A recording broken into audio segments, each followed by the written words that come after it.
kuulun siihen sukupolveen opettajaperheen lapsena, jonka kotona se oli niin kuin itsestäänselvä asia, että kaikki oli siinä tyylissä. Meillä oli kotona vain Artekin huonekalu ja meidän juomalasit oli ainoa Aallon suunnittelemia ja Artekin valaisimet ja niin edelleen. Ne oli huokeita ja äiti oli ostanut ne köyhänä opiskelijana ja opiskelijaperheenä. Mä sain aivan uudenlaisen herätyksen tuossa 20-luvun alussa, kun Virpi Suutarin Aalto-elokuva tuli. Se oli ihan huikea elämys. Ja sitten kun ilmestyi tämä Heikki Aalto-Alasen Rakastan sinussa ihmistä -kirja, niin ahmin sen ja tajusin, että tämä ei ole nyt pelkkää designia eikä pelkkää arkkitehtuuria, vaan tämän kaiken takana on äärimmäisen mielenkiintoiset ihmiset ja oikeasti rupesin rakastamaan näitä ihmisiä. Ja sen takia lähdin tähän todella innostuneena mukaan. Minusta on ollut ihana kertoa näiden ihmisten tarinaa ja sitten sitä kautta myös Suomen tarinaa ja suomalaisen luovuuden tarinaa. Et heidän kaikki, mitä he on saaneet aikaan, on ne rakennuksia, on ne designia, on ne kankaita, mitä tahansa, niin se on nyt meidän tässä näyttelyssämme osa heidän tarinaansa. No mä nautin tässä näyttelyssä kaikista niistä kohdista, joissa oikeasti on tilaisuus elämyksiin. Esimerkiksi tämä Lukuvalon kirjastopöytä ja se, että pääsee selaamaan kirjoja.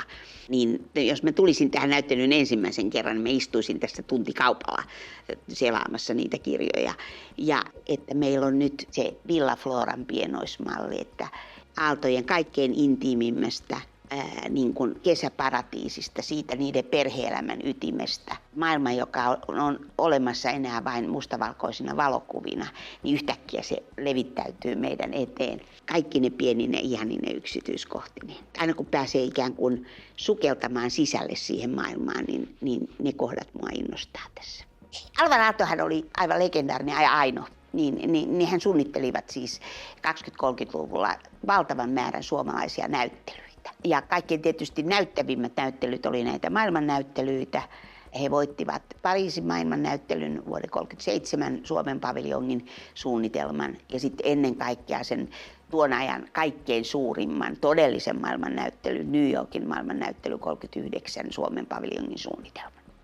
Ja Alvarilla oli ihan sieltä lapsuudesta saakka olemassa yksi periaate, jota hän näissä näyttelysuunnitelmissaan, mutta myös arkkitehtuurissaan muuten toteutti.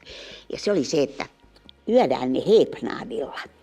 Eli idea niin se, että hämmästytetään, että pitää olla joku semmoinen yksityiskohta esimerkiksi näyttelyssä, kun siirrytään osastolta toiselle, että oho, ja tämähän on ja niin edelleen. Ja samalla lailla arkkitehtuurissa piti olla sellaisia sykähdyttäviä, niin kuin täällä Finlandia-talossa esimerkiksi ne valtavat portaat, jotka nousevat piazzalle, ovat se sellainen, kun niitä nousee, niin tietää nousevansa ikään kuin juhlan keskelle. Ja kyllä se tämä hepnaadi on meilläkin ollut tämän näyttelyn keskeinen periaate. Että me ollaan mietitty kyllä joka kohdassa, että mikä tässä on se, josta katsojalle tulee sellainen, että no, wow.